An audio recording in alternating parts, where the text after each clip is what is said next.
എല്ലാവർക്കും പുതിയൊരു വ്ലോഗിലേക്ക് സ്വാഗതം. ഇന്നത്തെ നമ്മുടെ യാത്ര തമിഴ്നാട്ടിലെ സേലം ജില്ലയിലെ കൽവരായൻ ഹിൽസിലേക്കാണ്. ഇതൊരു വൺ ഡേ ട്രിപ്പാണ്, ചെറിയൊരു വ്ളോഗായിരിക്കും. നമ്മൾ ബാംഗ്ലൂരിൽ നിന്ന് സ്റ്റാർട്ട് ചെയ്ത് ഫസ്റ്റ് തിരുവണ്ണാമലയിലെത്തി. അവിടെ ഒരു ഫ്രണ്ടിനെ മീറ്റ് ചെയ്ത് ബ്രേക്ക്ഫാസ്റ്റും കഴിഞ്ഞ് പിന്നെ കൽവരായൻ ഹിൽസിലേക്ക് റൈഡ് ചെയ്യാനാണ് നമ്മുടെ പ്ലാൻ. നമ്മുടെ ഫ്രണ്ട് ദീപക് വരുന്നത് ചെന്നൈയിൽ നിന്നാണ്, ഞാൻ പോകുന്നത് ബാംഗ്ലൂരിൽ നിന്നാണ്. അപ്പോൾ ഏകദേശം ഒരു നടുക്കുള്ളൊരു മീറ്റിംഗ് പോയിൻ്റായിട്ട് നമ്മൾ കണക്കൂട്ടിയ തിരുവണ്ണാമലയാണ്. ഒത്തിരി നാളുകളായിട്ടുള്ളൊരു പ്ലാനിങ് ആണ്. അപ്പോൾ അതിൻ്റേതായിട്ടുള്ള എക്സൈറ്റ്മെൻ്റ് ഉണ്ട്, വണ്ടി ട്രിപ്പ് ആണെങ്കിൽ പോലും. നമ്മൾ സൗത്ത് ഇന്ത്യൻ സ്റ്റേറ്റ്സിലൂടെ മാത്രമാണ് ബൈക്കിന് യാത്ര ചെയ്തിട്ടുള്ളൂ. പക്ഷേ അതിൽ വെച്ച് ഏറ്റവും നല്ല റോഡുള്ളത് തമിഴ്നാട്ടിലാണെന്നാണ് എൻ്റെ അഭിപ്രായം. ഇപ്പോൾ പോകുന്ന റോഡ് തന്നെ നമുക്ക് കണ്ണെത്താ ദൂരത്തോളം ഇങ്ങനെ കിടക്കുകയാണ്. ഹൈവേയിലൂടെ മാത്രം ഓടിക്കുന്നത് ബോറായിട്ടുള്ളൊരു പരിപാടിയാണ്. എന്നിരുന്നാൽ പോലും point A to point B അല്ലെങ്കിൽ സിറ്റികളെ തമ്മിൽ കണക്ട് ചെയ്യുന്ന ഏറ്റവും നല്ല റോഡുകളാണിത്. ഇപ്പോൾ നമ്മൾ പോയിക്കൊണ്ടിരിക്കുന്നത് തിരുവണ്ണാമലയിൽ കൂടിയാണ്. ഇതൊരു റിലീജിയസ് പ്ലേസ് ആണെന്ന് നമ്മൾ ഒറ്റ നോട്ടത്തിൽ തന്നെ മനസ്സിലാവും. മുഴുവനും കാഷായ വസ്ത്രധാരികളും പിന്നെ കടകളിലെല്ലാം പൂജാ സാധനങ്ങളുമായിട്ട് ഭക്തിസാന്ദ്രമായിട്ടുള്ളൊരു ചുറ്റുപാടാണ് ഇവിടം. പിന്നെ ഏറ്റവും നല്ലൊരു കാര്യം എടുത്തു പറയേണ്ടത് ഇവിടുത്തെ വൃത്തിയെ പറ്റിയാണ്. വളരെ നല്ല രീതിയിൽ റോഡുകളുടെ സൈഡുകളെല്ലാം പരിപാലിച്ചിട്ടുണ്ട്. വേസ്റ്റുകളൊന്നും എവിടെയും വെറുതെ എറിഞ്ഞു കിടക്കുന്നത് കാണുന്നില്ല. അതുപോലെ തന്നെ ബസ് സ്റ്റോപ്പുകൾ എല്ലാം വളരെ വൃത്തിയായിട്ട് പരിപാലിച്ചിട്ടുണ്ട്. വളരെ നല്ല വെയിറ്റിംഗ് ഷെഡുകളും ഇരിപ്പിടങ്ങളും എല്ലാമായിട്ട് നന്നായി പരിപാലിച്ചു വരുന്നൊരിടമായിട്ടാണ് എന്നെ കാണാൻ കഴിഞ്ഞത്. അങ്ങനെ നമ്മൾ അടയാർ ആനന്ദഭവനിൽ നിന്ന് 2 മസാല ദോശയും ചായ എല്ലാം കഴിച്ച് മീറ്റപ്പ് ചെയ്ത് വീണ്ടും റൈഡ് സ്റ്റാർട്ട് ചെയ്തു. ഇനി ഏകദേശം 100-ൽ കൂടുതൽ കിലോമീറ്റർ നമുക്ക് റൈഡ് ചെയ്തെത്താനുണ്ട് കൽവരായൻ ഹിൽസിലോട്ട്.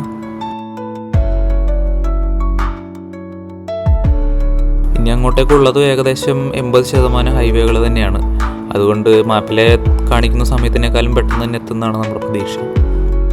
ഞാൻ ഓടിച്ചുകൊണ്ടിരിക്കുന്ന എൻ്റെ ബൈക്ക് KTM Adventure 390 ആണ്. ദീപക് ഓടിച്ചുകൊണ്ടിരിക്കുന്നത് BMW G310 GS ആണ്. അപ്പോൾ നമ്മൾ പരസ്പരം ബൈക്കൊന്ന് സ്വിച്ച് ചെയ്ത് ഓടിക്കുകയാണ്. ഞാനിപ്പോൾ GS ആണ് ഓടിച്ചുകൊണ്ടിരിക്കുന്നത്, ദീപക് 390 ആണ്. Adventure 390 ഇതിലേക്ക് പെട്ടെന്ന് മാറുമ്പോൾ ആദ്യം ശ്രദ്ധിക്കാൻ പറ്റുന്നത് ഇതിൻ്റെ കംഫർട്ടാണ്. ഇതിൻ്റെ സീറ്റിംഗ് കംഫർട്ട് എടുത്ത് പറയേണ്ടത് തന്നെയാണ്. അത്യാവശ്യം നല്ല രീതിയിൽ ബാക്ക് സപ്പോർട്ട് തരുന്ന നല്ല കുഷ്യനിങ് ഉള്ളൊരു സീറ്റ് തന്നെയാണ്. അതുതന്നെയാണ് ഈ വണ്ടിയുടെ ഏറ്റവും വലിയ പ്ലസ്സും. അതുപോലെ തന്നെ ഇതിൻ്റെ സസ്പെൻഷനും വളരെ ലോങ് ട്രാവലാണ്. പിന്നെ BMW ബാഡ്ജ് വരുന്നൊരു ബ്രാൻഡ് വാല്യൂ. 390 നിന്നും ഇത് ഓടിച്ചതിന് ശേഷം മിസ് ചെയ്യുന്ന എന്താണെന്ന് ചോദിച്ചാൽ അത് തീർച്ചയായിട്ടും അതിൻ്റെ പവർ തന്നെയാണ്.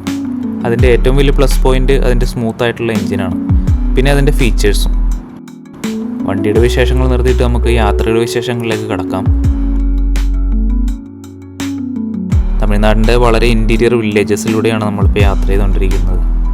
ഇവിടെ പ്രധാനമായിട്ടും കൃഷി തന്നെയാണ് ആൾക്കാരുടെ ഉപജീവന മാർഗം.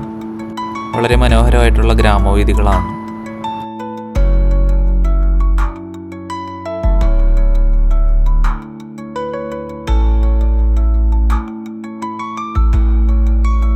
ഇനി നമുക്ക് കുറച്ച് നേരം അത്യാവശ്യം ഓഫ് റോഡാണ് പോകാനുള്ളത്.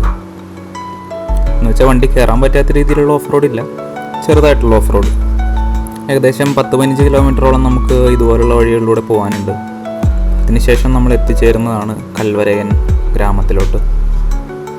ഇവിടെ നമുക്ക് പ്രത്യേകിച്ചൊരു ഡെസ്റ്റിനേഷൻ കാണാനില്ല. പോകുന്ന വഴിക്കുള്ള കാഴ്ചകളും ചെറിയ ഫോറസ്റ്റും അതുതന്നെയാണ് കൽവരായൻ ഹിൽസിലേക്കുള്ള ഒരു യാത്ര. നമ്മൾ വലിയ ഓഫ് റോഡ് എന്ന രീതിയിലൊക്കെ പോകുമ്പോൾ സാധാരണ നോർമൽ 100cc ബൈക്കുകളെല്ലാം ഇതിലൂടെ പോകുന്നത് കാണുന്നുണ്ട്.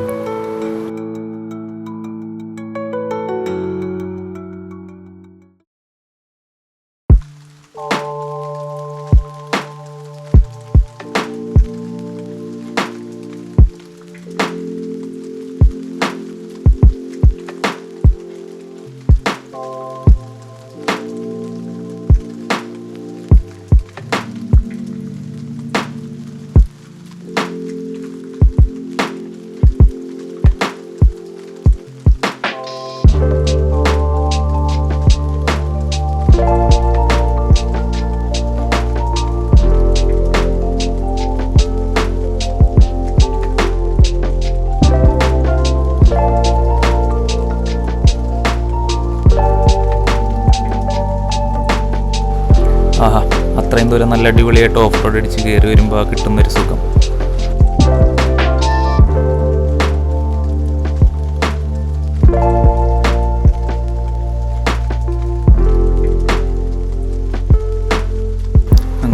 കുറച്ച് ദൂരം പോയി കഴിഞ്ഞപ്പോൾ ഒരു ബോർഡ് കാണാം.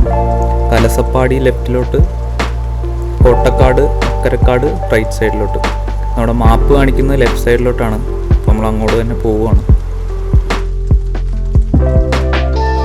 അങ്ങനെ നമ്മൾ വീണ്ടും കുറച്ച് ദൂരം കൂടി ഫ്രണ്ടിലേക്ക് പോന്നു കഴിഞ്ഞപ്പോൾ വിശ്രമിക്കാൻ പറ്റിയൊരു സ്ഥലം കണ്ടു. ഒരു മരവും കുറച്ച് തണലും ഒക്കെ ആയിട്ട്. സേലം കഴിഞ്ഞത് പിന്നെ സഹിക്കാൻ പറ്റാത്ത രീതിയിലുള്ള ചൂടാണെന്ന് പറയാതിരിക്കാൻ വയ്യ. കാരണം 2-3 കുപ്പിയോളം വെള്ളം കുടിച്ചു കഴിഞ്ഞു. എന്നാലും ഇപ്പോഴും ചൂട് തന്നെയാണ്. അങ്ങനെ ഞങ്ങൾ രണ്ടാളും കുറച്ച് നേരം പഴയ കഥകളും ബൈക്കിനെ പറ്റിയുള്ള വിശേഷങ്ങളും എല്ലാം പറയുന്ന ശേഷം വീണ്ടും നമ്മുടെ റൈഡ് സ്റ്റാർട്ട് ചെയ്യാൻ തുടങ്ങി. അത്രയും ദൂരം ഓഫ് റോഡിന് ശേഷം പിന്നെ നമ്മൾ എത്തിച്ചേർന്ന് പുതിയതായിട്ട് ടാർ ചെയ്യുന്ന റോഡിലേക്കാണ്. ഇവിടെ നമുക്ക് 2 സൈഡിലും കൃഷിയിടങ്ങളും നെൽപ്പാടങ്ങളും എല്ലാം കാണാം. വളരെ മനോഹരമായിട്ടുള്ള കാഴ്ചകളായിരുന്നു അത്.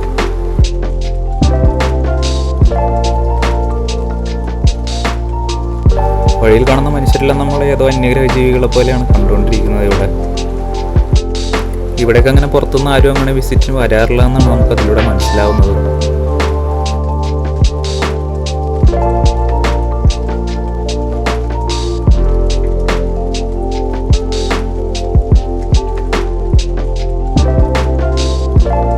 ഈ വഴി ഏകദേശം ഇവിടെ തീരാറായിട്ടുണ്ട്.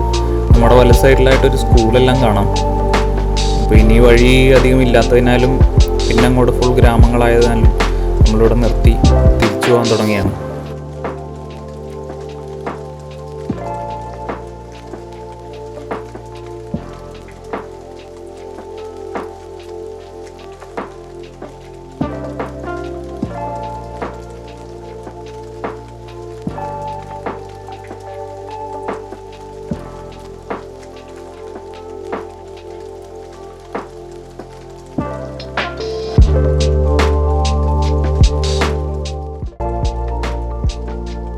ഇവിടെ അടുത്തൊരു ഡാം സ്പോട്ട് ഉണ്ടെന്നറിഞ്ഞ് നമ്മൾ ഗൂഗിൾ മാപ്പിൽ കണ്ടതനുസരിച്ച് അങ്ങോട്ട് പോയിക്കൊണ്ടിരിക്കുകയായിരുന്നു. പക്ഷേ ഡാം പാസ് ചെയ്ത പോലും നമ്മൾ അറിഞ്ഞില്ല. കാരണം അതിലൊരു തുള്ളി വെള്ളം പോലും ഇല്ല.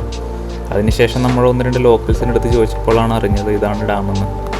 പിന്നെ നമ്മൾ അവിടെ നിന്ന് തിരിച്ചിങ്ങോട്ട് പോകുന്നു. പക്ഷേ ഇതുപോലുള്ള കുറച്ച് നല്ല കാഴ്ചകൾ കിട്ടി നമുക്കതുകൊണ്ട്.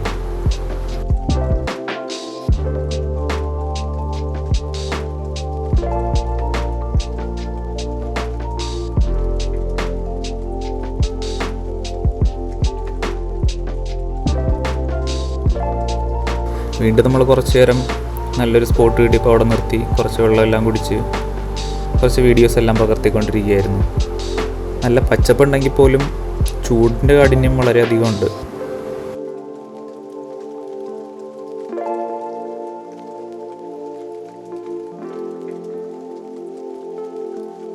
അങ്ങനെ ഈ റൈഡ് ഇവിടെ അവസാനിക്കുകയാണ്. നമ്മൾ ഫുഡെല്ലാം കഴിച്ച് കഴിഞ്ഞ് 2 വഴി പിരിയാണ്. ദീപക് ചെന്നൈക്കും ഞാൻ ബാംഗ്ലൂർക്കും.